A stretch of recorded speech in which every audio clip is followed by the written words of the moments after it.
Hello everyone, welcome.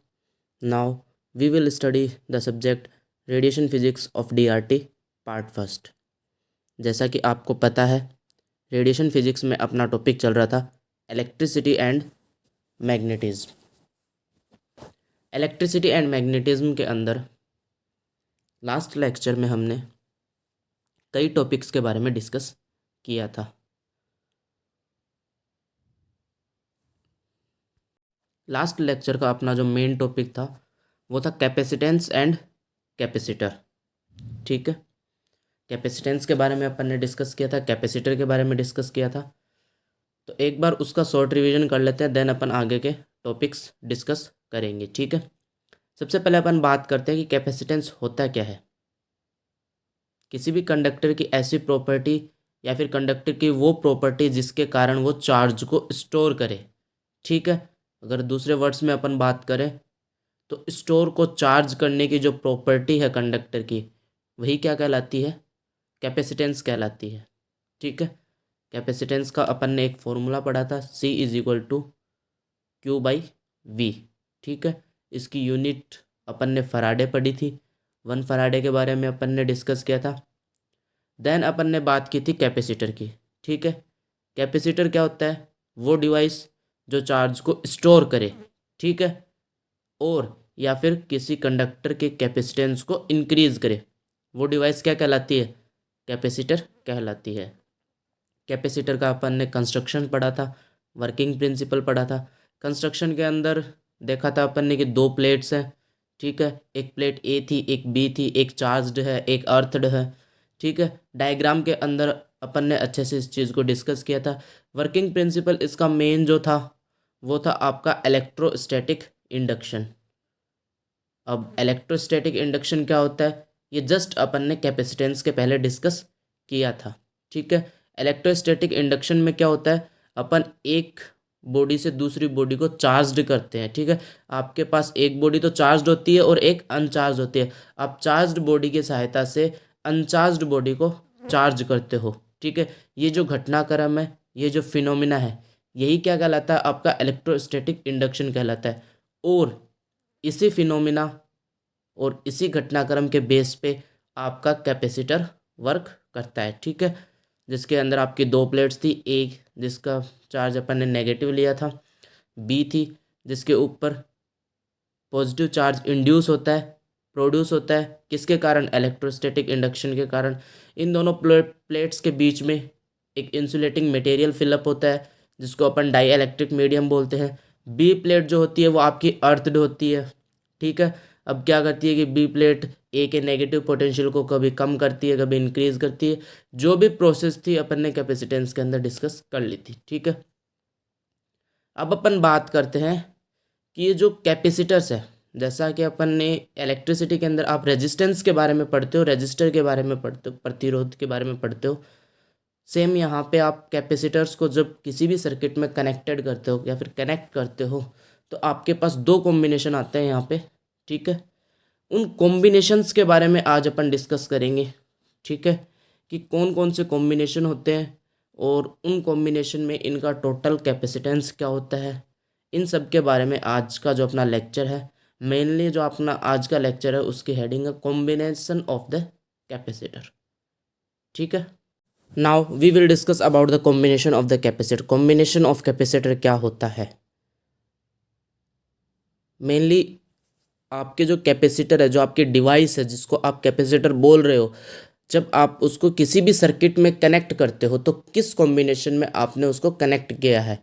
That means एक तो होता है कि आपके पास सिंगल कैपेसिटर। ठीक है, अगर आप सिंगल कैपेसिटर को कनेक्ट करते हो देन अपन बात करेंगे, या फिर दूसरा जब आपके पास एक से ज़्यादा हो। ठीक है, तो दोनों ही कंडीशन में अपन बात करते हैं कि उनको आपने कौन से कॉम्बिनेशन में कनेक्ट किया है। तो वो कॉम्बिनेशन है उसी के बारे में अपन डिस्कस करेंगे।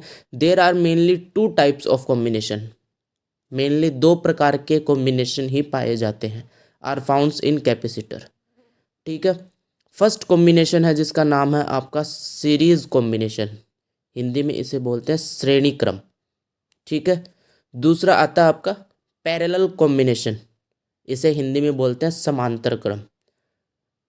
नाइन्थ 10th 11th 12th के अंदर अच्छे से डिस्कस किए हैं आपने इनके बारे में। रेजिस्टेंस जिसको प्रतिरोध बोलते हो, उससे इसको कंपेयर करके चलोगे तो आपको अच्छे से समझ में आ जाएगा। बट उसके लिए रेजिस्टेंस का पढ़ना हुआ होना बहुत ज़रूरी है। अगर वो ही नहीं आता तो फिर नहीं आएगा। अदरवाइज़ अपन बात करेंगे ऐसे सिंगल भी तो भी आ जाएगा। दो प्रकार के कॉम्बिनेशन है अपने पास, एक है यहाँ पे सीरीज कॉम्बिनेशन और एक है पैरेलल कॉम्बिनेशन। ठीक है, सबसे पहले अपन यहाँ पे बात करेंगे आज सीरीज कॉम्बिनेशन की, जिसको हिंदी में क्या बोल रहे हैं अपन, श्रेणी क्रम। ठीक है,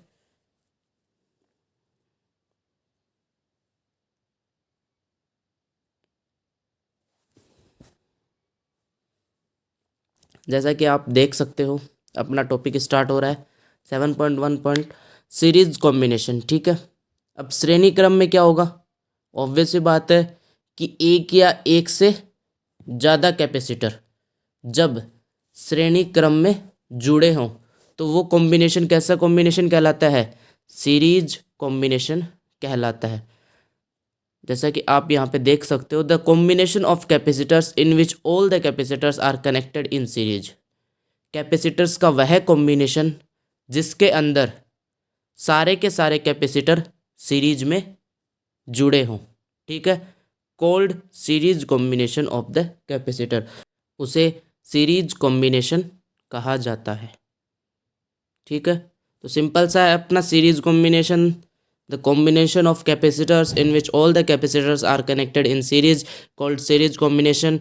मतलब कैपेसिटर्स का वह कॉम्बिनेशन जिसके अंदर सारे के सारे कैपेसिटर सीरीज में जुड़े हों उसे हम सीरीज कॉम्बिनेशन कहते हैं।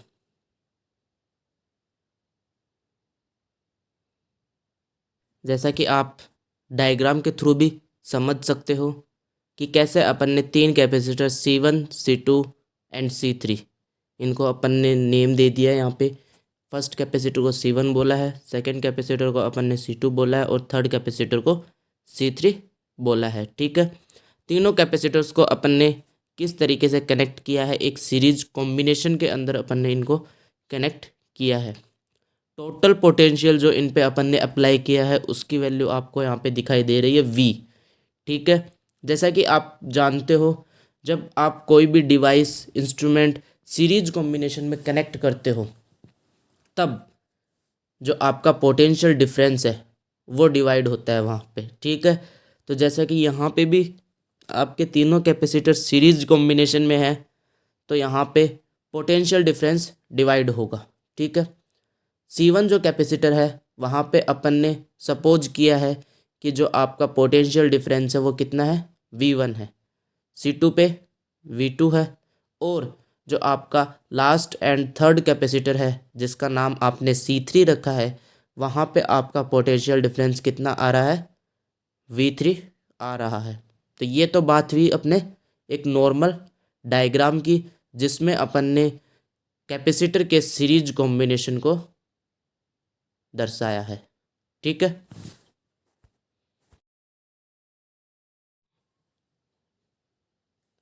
अब इस डायग्राम को अपन एक बार डिस्कस कर लेते हैं। Let C1 C2 and C3 be three capacitors connected in the series. जैसा कि अपन सपोज करते हैं, यहाँ पे भी अपन ने सपोज किया है, कंसिडर किया है कि तीन कैपेसिटर्स हैं जिनके नाम आपने रखे हैं C1 C2 एंड C3, जिनको आप सीरीज़ के अंदर कनेक्ट कर रहे हो। दैट मीन्स श्रेणी क्रम में आप उनको कनेक्ट कर रहे हो, जैसा कि आपने पीछे भी डायग्राम में देखा। Let V1 V2 and V3 be the potential difference across the capacitor C1 C2 and C3 respectively.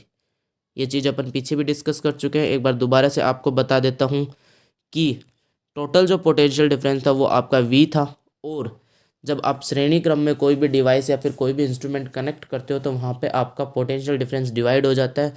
तो दैट मीन्स यहाँ पे आपका पोटेंशियल डिफरेंस डिवाइड हुआ तो उसको अपन ने सपोज किया है कि द कैपेसिटर C1 पे आपको पोटेंशियल डिफरेंस V1 मिल रहा है, C2 पे V2 मिल रहा है और C3 कैपेसिटर पे आपको V3 पोटेंशियल डिफरेंस मिल रहा है। And V be the potential difference across the series combination. और V यहाँ पे क्या है, टोटल पोटेंशियल डिफरेंस है पूरे कॉम्बिनेशन पे या फिर पूरे सर्किट पे। If each capacitor carries a charge Q, जैसा कि आपको पता है या फिर नहीं पता है तो बता देता हूँ कि सीरीज कॉम्बिनेशन के अंदर आपका चार्ज सेम रहता है और पोटेंशियल डिफरेंस चेंज होता है, बट जो अपना दूसरा कॉम्बिनेशन है पैरेलल कॉम्बिनेशन, उसमें आपका चार्ज डिवाइड होता है और पोटेंशियल डिफरेंस सेम रहता है। तो जैसा अभी अपन सीरीज कॉम्बिनेशन की बात कर रहे हैं, सीरीज कॉम्बिनेशन में आपका पोटेंशियल डिफरेंस डिवाइड हो चुका है, बट यहाँ पे चार्ज सेम रहेगा। ठीक है, तो अगर चार्ज सेम रहता है तो अपन कैसे इसके फॉर्मूले को डेराइव करते हैं, इसके बारे में डिस्कस करते हैं। जैसा कि आपने कैपेसिटेंस के अंदर पढ़ा था, कैपेसिटेंस में आपका फॉर्मूला था C is equal to Q by V. यहाँ से अपन निकालते हैं V का फॉर्मूला।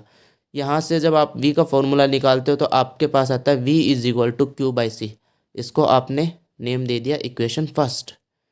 अब अपन बात कर रहे हैं यहाँ पे जो आपका हर एक कैपेसिटर है, जहाँ पे आपका अलग अलग पोटेंशियल डिफरेंस आपको मिल रहा है, तो वो कितना मिल रहा है उसको निकालते हैं। सबसे पहले अपन बात करते हैं C1 कैपेसिटर की। C1 कैपेसिटर पे आपको V1 वोल्ट पोटेंशियल डिफरेंस मिल रहा है, तो according to formula V1 is equal to Q upon C1। Same आपका जो सेकंड कैपेसिटर है वहाँ पे आपको V2 पोटेंशियल डिफरेंस मिल रहा है, तो यहाँ पे V2 पोटेंशियल डिफरेंस की वैल्यू होगी V2 is equal to Q upon C2। Next V3 is equal to Q upon C3। इस इक्वेशन को आप नाम देते हो इक्वेशन सेकंड। अब अपन बात करते हैं टोटल पोटेंशियल की। ठीक है, टोटल पोटेंशियल एल लगा लेना यहाँ पे पोटेंशियल के अंदर। टोटल पोटेंशियल की अगर अपन बात करें तो V is equal to V1 plus V2 plus V3। ठीक है, इक्वेशन थर्ड।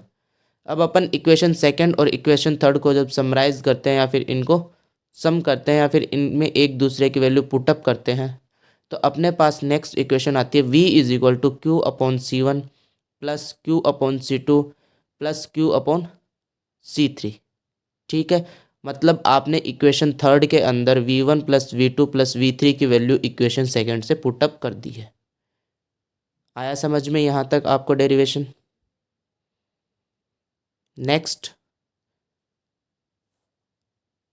अब अपन इसके अंदर जो आपका Q है इसको कॉमन ले लेंगे। ठीक है, तो Q को कॉमन लेने पे आपके पास आता है V is equal to Q 1/C1 plus 1/C2 plus 1/C3 from equation first.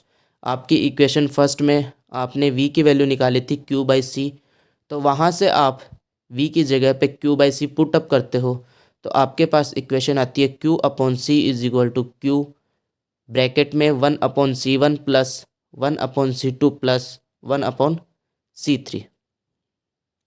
दोनों साइड Q को कैंसिल आउट करने के बाद आपके पास आपका लास्ट फॉर्मूला या फिर मेन जो रिजल्ट मिलता है वो आता है 1/C is equal to 1/C1 plus 1/C2 plus 1/C3। ठीक है,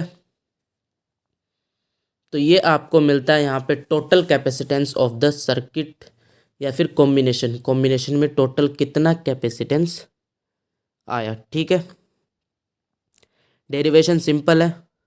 सीरीज कॉम्बिनेशन के अंदर आपका पोटेंशियल डिफरेंस चेंज होता है, तो यहाँ पे अपन अलग अलग पोटेंशियल डिफरेंस की वैल्यू को निकाल के अगर सम करेंगे तो आपके पास जो आपका टोटल कैपेसिटेंस है उसकी वैल्यू आ जाएगी।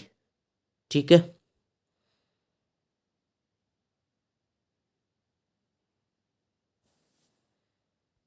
hence the reciprocal of the effective capacitance of the capacitor connected in series is the sum of reciprocal capacitance of the individual capacitor। यहाँ पे सबसे पहले अपन बात करते हैं इफेक्टिव कैपेसिटेंस किसको बोला गया है। इफेक्टिव कैपेसिटेंस यहाँ पे जो आपका रिजल्टेंट कैपेसिटेंस है, जो आपको रिजल्ट मिलता है कॉम्बिनेशन के अंदर कैपेसिटेंस का, जितने भी आप कैपेसिटर्स कनेक्ट करते हो उन सब का जो कैपेसिटेंस का जो सम होता है। ठीक है,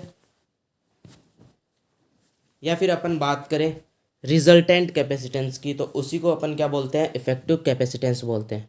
तो अभी जो अपन ने लास्ट में जो फॉर्मूला डेराइव किया था उसको अपन थ्योरेटिकल लिख रहे हैं। Hence the reciprocal of effective capacitance. Reciprocal का मतलब उल्टा, 1/, जैसा कि आप फॉर्मूले में देख रहे थे, आपका जो सी था वो नीचे की तरफ आ रहा था, 1/c था। ठीक है, तो दैट मीन्स उसको अपन क्या बोलेंगे, रेसिप्रोकल बोलेंगे यहाँ पे। ठीक है, the reciprocal of effective capacitance of a capacitor, किसी भी कैपेसिटर का जो सीरीज के अंदर कनेक्टेड है उनका जो इफेक्टिव कैपेसिटेंस है उसका reciprocal is the sum of the reciprocal capacitance of the individual capacitor. That means कि टोटल जो आपका रिजल्टेंट कैपेसिटेंस है उसका रेसिप्रोकल किसके बराबर होता है, इंडिविजुअल कैपेसिटर के कैपेसिटेंस के रेसिप्रोकल के सम के बराबर होगा। ठीक है, एक बार दोबारा से सुनना कि आपका जो रिजल्टेंट कैपेसिटेंस है उसका रेसिप्रोकल किसके बराबर होगा, इंडिविजुअल कैपेसिटर के कैपेसिटेंस के रेसिप्रोकल के सम के बराबर होगा। ठीक है, तो यहाँ पे आपका खत्म होता है series combination. Now we will discuss about the parallel combination. Parallel combination that means समांतर क्रम। यहाँ पे क्या होता है, the combination of the capacitor in which all the capacitor are connected in parallel called parallel combination of the capacitor. Capacitors का वह combination जिसके अंदर सारे के सारे कैपेसिटर्स पैरेलल में कनेक्ट किए गए हों, मतलब समांतर के अंदर जोड़े हों। ठीक है, अगर आप किसी भी सर्किट के अंदर सारे के सारे कैपेसिटर्स को समांतर में जोड़ते हो तो वो जो आपका कॉम्बिनेशन है वो कौन सा कॉम्बिनेशन कहलाता है, parallel combination of the capacitor, समांतर क्रम कहलाता है। ठीक है,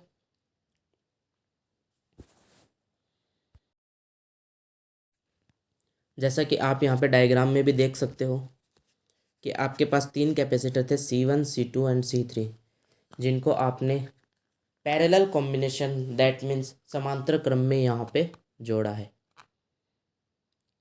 पूरे सर्किट पे आप टोटल जो पोटेंशियल डिफरेंस विभवांतर को अगर आप देखोगे तो वो आपको यहाँ पे दिखाई दे रहा है V। ठीक है, जैसा कि मैंने आपको पहले भी बताया था कि सीरीज कॉम्बिनेशन के अंदर आपका पोटेंशियल डिफरेंस चेंज होता है और पैरेलल कॉम्बिनेशन के अंदर करंट दैट मीन्स चार्ज। ठीक है, यहाँ पे अपन बात करेंगे जो आपका चार्ज होता है, चार्ज में डिफरेंस आता है। ठीक है, दैट मीन्स चार्ज डिवाइड होता है यहाँ पे।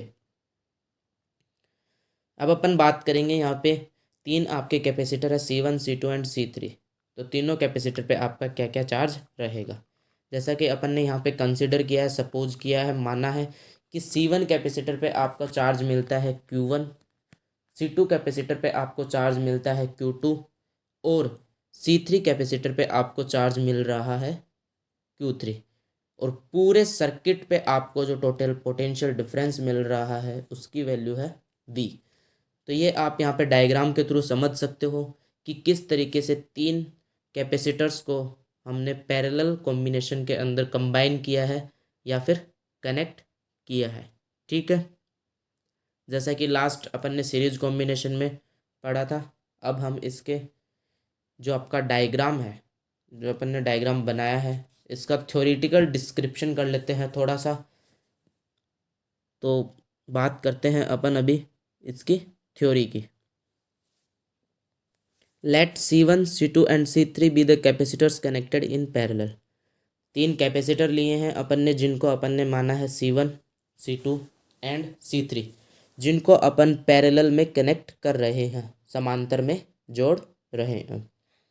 Late V be the potential difference in each capacitor. जब अपन बात कर रहे हैं यहाँ पे कि आपका जो पूरा सर्किट है उस पर पोटेंशियल डिफरेंस कितना होगा, V होगा। और अपन ने यह भी बात की कि पैरेलल कॉम्बिनेशन के अंदर पोटेंशियल डिफरेंस चेंज नहीं होता है। तो दैट मीन्स हर कैपेसिटर को, चाहे वो C1 हो, चाहे वो C2 हो, चाहे वो C3 हो, हर कैपेसिटर पे आपको पोटेंशियल डिफरेंस V ही मिलेगा यहाँ पे। ठीक है, the potential difference across each capacitor is same. Her capacitor पे पोटेंशियल डिफरेंस दैट मीन्स विभवांतर हमेशा इक्वल रहेगा, सेम रहेगा, समान रहेगा। ठीक है, let Q1 Q2 and Q3 be the charges on 3 capacitors then. अब अपन बात करते हैं कि यहाँ पे आपका क्या होता है, चार्ज डिवाइड होता है।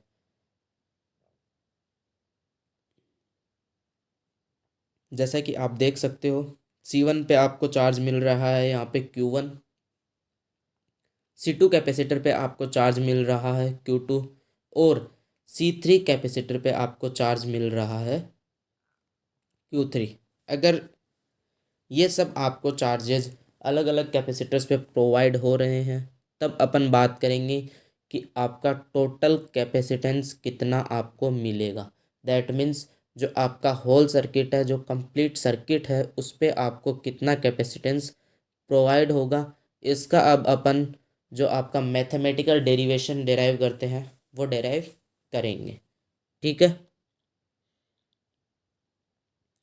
जैसा कि आप वही सेम जो आपने कैपेसिटेंस पढ़ा था, कैपेसिटेंस में अपन ने फॉर्मूला डिस्कस किया था C=Q/V। वहाँ से अपन अब यहाँ पे Q की वैल्यू निकालेंगे तो यहाँ पे आपका Q का फॉर्मूला आता है Q=V/C, VC, जिसको आप इक्वेशन 1 डिनोट कर रहे हो। ठीक है, नाउ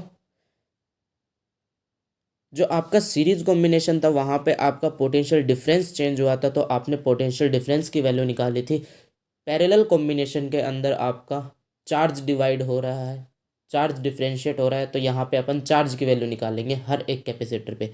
सबसे पहले अपन बात करते हैं कि C1 कैपेसिटर पे आपको कितना चार्ज मिल रहा है। तो C1 कैपेसिटर पे आपको चार्ज Q1 मिल रहा है, Q1=C1V।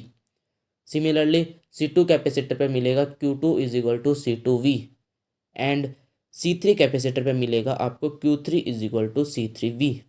इस पूरी इक्वेशन को अपन ने इक्वेशन 2 से डिनोट किया है। अब अपन बात करते हैं कि पूरे सर्किट पे टोटल चार्ज कितना होगा। तो टोटल चार्ज आपका Q=Q1+Q2+Q3 मिलेगा आपको। ठीक है, इसको आप डिनोट कर रहे हो इक्वेशन 3 से। From equation 2 and equation 3, equation 2 और इक्वेशन 3 से आपको क्या मिलता है कि जैसे आप इक्वेशन थर्ड के अंदर Q1, Q2 और Q3 की वैल्यू इक्वेशन 2 से पुट करते हो तो आपके पास इक्वेशन आती है Q=C1V+C2V+C3V। अब इस इक्वेशन में से V को कॉमन लेने पे आपके पास इक्वेशन आती है Q=VC1+C2+C3। ठीक है, अब फ्रॉम इक्वेशन फर्स्ट, जैसे ही आप इक्वेशन फर्स्ट से Q की वैल्यू रखते हो तो यहाँ पर आपके पास वैल्यू आती है VC=VC1+C2+C3। V को कैंसिल आउट करने पे आपको जो आपका इफेक्टिव कैपेसिटेंस है या फिर टोटल कैपेसिटेंस है उसका डेरिवेशन, उसका फॉर्मूला आपके पास आपको डेराइव होकर आता है C=C1+C2+C3। ठीक है, तो ये आपका डेरिवेशन था पैरेलल कॉम्बिनेशन का। सिंपल है, पैरेलल कॉम्बिनेशन में चार्ज डिवाइड हो रहा है तो अलग अलग चार्ज की वैल्यू निकाल के उनका सम कर दिया जाए तो आपके पास पैरेलल कॉम्बिनेशन का डेरिवेशन आ जाएगा। और सीरीज कॉम्बिनेशन के अंदर आपका पोटेंशियल डिफरेंस डिवाइड हो रहा है तो आप अलग अलग कैपेसिटर के पोटेंशियल डिफरेंस को डेराइव करके और उनका आप टोटल करके सीरीज कॉम्बिनेशन के डेरिवेशन को डेराइव कर सकते हो या फिर फॉर्मूले को निकाल सकते हो। ठीक है, अब जैसा कि अपन ने सीरीज कॉम्बिनेशन के अंदर फॉर्मूले को थ्योरेटिकली डिस्कस किया था वैसे ही यहाँ पे भी अपन इस फॉर्मूले को थ्योरेटिकल डिस्कस कर लेते हैं कि आपका जो टोटल कैपेसिटेंस है या फिर जिसको आप अफेक्टिव कैपेसिटेंस बोलते हो, अदरवाइज जिसको अपन रिजल्टेंट कैपेसिटेंस के नाम से भी जानते हैं, उसकी क्या वैल्यू आपको मिली है C=C1+C2+C3। Hence, the effective capacitance of capacitors connected in parallel is the sum of capacitance of the individual capacitor। जैसा कि आपने पैरेलल कॉम्बिनेशन में देखा था वहाँ पे रेसिप्रोकल था। ठीक है, जो आपका C था वो नीचे आ रहा था, 1/C आ रहा था, 1/C1 आ रहा था, 1/C2 आ रहा था। ठीक है, तो यहाँ पे आपका वैसा कुछ नहीं है तो दैट मीन्स रेसिप्रोकल नहीं होगा, एक सीधा सा अलजेब्रिक सम है। ठीक है, अगर अपन यहाँ पे C1, C2 और C3 का जो सम करते हैं वही आपका क्या कहलाता है, टोटल कैपेसिटेंस कहलाता है। ठीक है, Hence the effective capacitance of capacitors connected in parallel के अंदर, दैट मीन्स समांतर क्रम के अंदर जितने भी कैपेसिटर्स जुड़े हुए हैं उन सब का रिजल्टेंट कैपेसिटेंस या फिर इफेक्टिव कैपेसिटेंस क्या होगा, is the sum of capacitance of the individual capacitor. जो इंडिविजुअल कैपेसिटर्स हैं उनके कैपेसिटेंस का सम, जोड़ ही क्या होगा, आपके पैरेलल कॉम्बिनेशन के रिजल्टेंट कैपेसिटेंस की वैल्यू होगी। ठीक है, तो यहाँ पे अपने दो कॉम्बिनेशन कंप्लीट होते हैं, एक आता है सीरीज कॉम्बिनेशन, एक आता है पैरेलल कॉम्बिनेशन।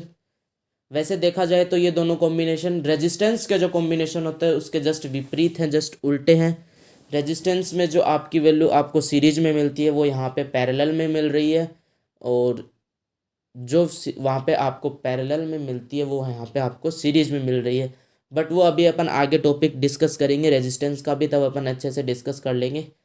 अभी अपन बात करें यहाँ पे सीरीज और पैरेलल की, तो सीरीज के अंदर सारे के सारे जो कैपेसिटेंस है वो सीरीज के अंदर जोड़े जाते हैं, श्रेणी क्रम में जोड़े जाते हैं, और पैरेलल के अंदर सारे के सारे कैपेसिटेंस आप समांतर क्रम में जोड़ते हो। ठीक है, थैंक यू।